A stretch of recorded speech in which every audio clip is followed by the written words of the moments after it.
மௌனமாக இரு.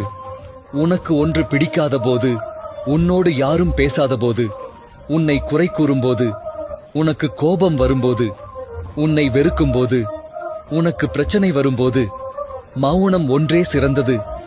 எல்லாம் முடிந்ததென சோர்வடையும் போது சில நிமிடம் எட்டி பார்க்கும் சிறு தைரியத்தை பிடித்துக்கொண்டு மேலே வந்து விடுங்கள். நாளை நமக்கென மாறலாம். உன்னிடம் உண்மையான அன்பிருந்தும் உன்னை விட்டு விலகியவர்களுக்காக ஏங்கி உனது அருகில் இருக்கும் உன்னத உறவுகளை இழக்காதே. அனைத்து மனமும் ஒன்றாக இருப்பதில்லை. சந்தர்ப்பமும் சூழ்நிலையும் நல்லவர்களை கெட்டவர்களாக்கி, கெட்டவர்களை உத்தமர்களாக்கி நிற்க வைத்துவிடும். ஆனால் உண்மை ஒரு நாள் உலகறிய வெளிவந்தே தீரும்.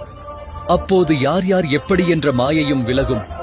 துன்பத்திலிருந்து உன்னை தவிர வேறு யாராலும் உன்னை வெளிக்கொண்டு வர இயலாது. அந்த சக்தி உன்னிடம்தான் உள்ளது என்பதை எப்போது புரிந்து கொள்கிறாயோ அப்போதே சிறப்பாய். உன்னிடம் என்ன இருக்கிறதோ அதற்கு நன்றியுடன் இரு. ஏனெனில் இங்கு பலர் எதுவுமே இல்லாமல் வாழ்க்கையை கழிக்கிறார்கள்.